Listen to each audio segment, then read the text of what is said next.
But for 2018, I know this is going to be a disappointment to some people, but we decided not to hold PlayStation Experience this I year. see. We won't have that in the States this year. The reasons behind that really are we don't have we have a lot of progress that we're making in our games, and we're seeing that coming out. And now that we have Spider-Man out the door, we're looking down in 2019 to games like Dreams and Days Gone. But we wouldn't have enough to bring people all together in some location in North America to have that event. We don't want to set the expectations really high and then not deliver on it. So there's been a lot of talk lately about when we're going to see the next generation of Xbox and PlayStation consoles. Granted, there's always chatter about the next gen, right? It seems like the day these consoles come out, people are already talking about the next one. I mean, look at the Switch. The thing hasn't even been out 2 years, and how much discussion have we already had about a Switch Pro or a Switch 2? But it does seem pretty clear that the days are numbered for the PlayStation 4 and the Xbox One, and it's starting to look more and more like the announcements of these successors may be coming sooner than we think. That piece of audio you heard at the beginning of this video was Sony Interactive Entertainment Worldwide Studios chairman Sean Layden on the PlayStation blogcast explaining that there will be no PlayStation experience this year. If you're not aware, this is Sony's own sort of mini E3 they've been doing the past, 3 or 4 years. You know, it's kind of their own way to do sort of a Nintendo Direct deal, a way to communicate news directly with the fans, and choosing to not have one this year really raises a lot of red flags to me in terms of a new console announcement coming soon. Back at E3, they didn't really have much to show in terms of new games. There was new gameplay. Third-party games like Resident Evil 2 got their reveal, but in terms of PlayStation games, PlayStation exclusives, what we saw was stuff we had already known about, leading many, myself included, to believe, well, they're probably saving a couple things for PSX. Well, obviously that's not going to happen now, which means, at least for the PS4, there probably isn't much left to be revealed for 2019 and beyond. Now, that isn't to say they don't have stuff coming.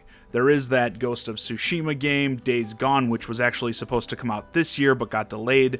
And of course, Death Stranding, which, man, I hope we see more of at the Game Awards, and I hope it looks better, because I was so hyped for this, and after the gameplay we saw at E3, yeah, starting to lose that hype a bit.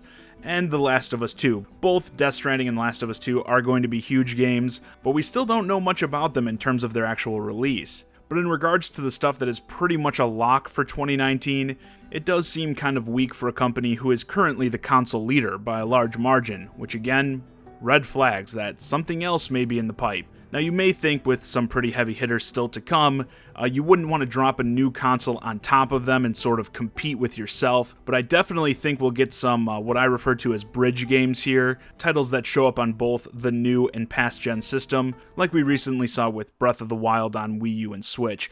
Games like Death Stranding and The Last of Us 2 I think are very strong candidates to end up on both systems, with the PS5 versions being touted as the definitive ones, because they will need some big stuff on there day one to get people to want to go out and buy it. And granted, I do hope that the PS5 does end up having backwards compatibility anyway.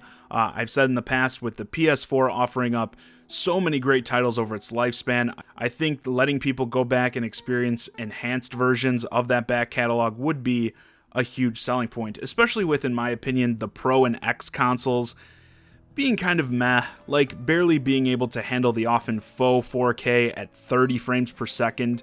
Would be really nice if on the PS5 you could boot up a lot of these past PS4 games at true 4K and 60 frames per second. And remember, with these new consoles, they don't want to talk about them until not only they're ready to, but until they have to generate massive amounts of hype. I've seen a lot of talk about how they do seem focused on the games they still have to release, and sure they are. But like I said, it doesn't seem like much when you consider what is pretty much confirmed to come over the next year or so. But they certainly want to keep selling those PS4s until the final hour. And yeah, once a totally new system is announced, especially if it comes out the same year, those current gen numbers are going to plummet. So they're going to want to avoid doing it as long as they can. So when would this announcement be? Well, I've seen many people already saying E3 2019. I disagree. I actually think it'll be sooner than that. For one, I hope the announcing systems at E3 deal is over. These announcements are such a big deal. They do not need to be done at E3. They deserve their own event. And as we've seen in the past, the Xbox One, PS4, and Switch all got their own reveal events outside of E3, and I think that is the best way to do it. Make it a big deal, a whole event out of pulling back the curtain on the new system, and then follow up at E3 to talk more specifically about the games and that. At this point, I think this may happen by, say, April or May of 2019, maybe even sooner. Actually, I believe the PS4 reveal event happened in February of 2013, and then the system came out in November, so they could be aiming for the anniversary of that. Now, if it is that close, you may be thinking, oh, why didn't they keep PSX and announce it there? Well, PSX happens at the end of the year in December, and going back to what I stated earlier, a new console announcement having a big effect on the sales of the current console, you definitely do not want to announce a new system in December before Christmas and right in the midst of that holiday shopping season and have it hurt the sales of the PS4. So you're definitely going to want to wait till 2019. Regardless, I do hope Sony can make some moves to keep up their momentum as we do head into the next gen. They are the one with the most to lose out of all these console manufacturers, and seeing these titans fall is all too common in this industry. Just ask Nintendo how they felt about going from the Wii to the Wii U, or Microsoft how it felt going from the 360 to the Xbox One. They can't get too full of themselves. Hopefully the recent turnaround with crossplay is a sign of things to come, right? Sony was really venturing into those anti-consumer waters recently with the whole blocking of Fortnite crossplay, but they just walked that back and are going to open up to it. Hopefully, they're thinking more with that mentality in terms of how they go about releasing the PS5. Anyway, with that, this video's a wrap. Let me know your thoughts on the inevitable PS5 reveal in the comments. Do you also think it's starting to look more like it'll happen pretty soon? And are you excited for it? Hey guys, I hope you enjoyed this discussion of the looming PS5 reveal. If you're new to the channel, please consider subscribing. And if you want to keep the conversation going, hit me up on Twitter @JohnnyZakari and join my Discord, Shy Guy and Friends, link to both in the description below.